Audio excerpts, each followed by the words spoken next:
Hi, I'm Jeffrey Drury, and this is my video discussion for History 701 Module 3. I chose as my topic this week the War of 1812. Since I can't remember seeing any original primary sources documents for that conflict, I thought that would be a good subject to research. I've seen quite a few paintings, I've seen cartoons, maps, and that sort of thing, but really no documentation of the War of 1812, and certainly not in the context of a history course.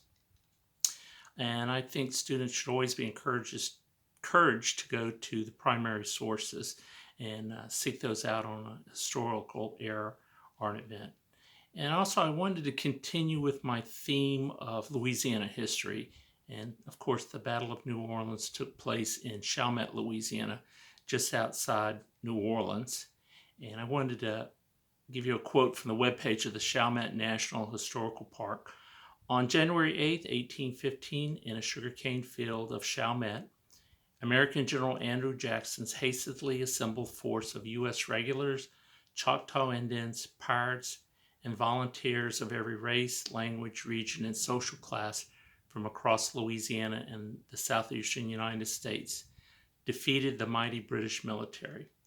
If ever in the area, visiting the Chalmette National Historic Park is well worth the visit. Now, the first document I found was the authentic history of the Second War for Independence, comprising details of the military and naval operations enriched with numerous geographical and biological notes by Samuel R. Brown, published in 1815. Now, one of the reasons I chose this book was because it was published just at the end of the war in 1815. I thought that would be a great primary source because it's so close to the end of the war. This would give history students, people in the class, a chance to see what kind of reports people in the United States were getting about the war just as it ended. So I thought that would be a great primary source for them to look at, get an understanding of the then recent war. It has a wonderful introduction outlining the causes and history from the American Revolution up to the time of the conflict. And spoiler alert, Brown James the British entirely for the war. In the book, Brown proceeds to lay out the course of both the military and naval engagements of the war.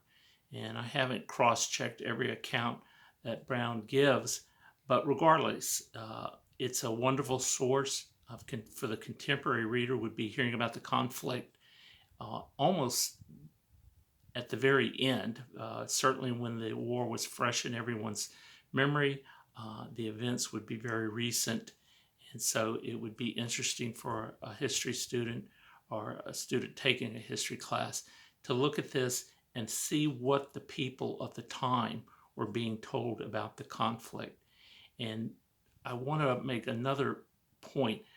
Brown didn't call it the War of 1812. That came later.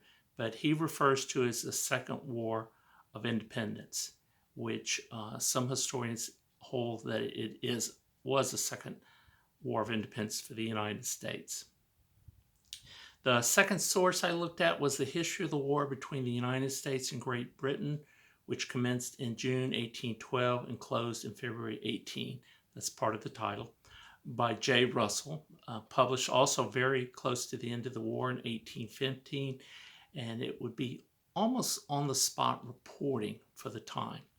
And one of the reasons I chose this is Russell's claim that the documents copied in the book, and the book is largely sources of government documents used concerning the war.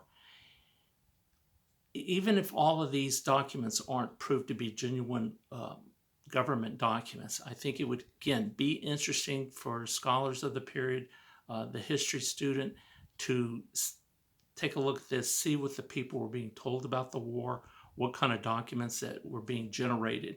It would be a great source for anybody researching the war to cross-check sources they have or develop new sources for it. I feel like too often the wars between the Revolution, the Civil War, maybe the World War II and Vietnam are kind of glossed over. So the War of 1812 would be a wonderful source. Thank you.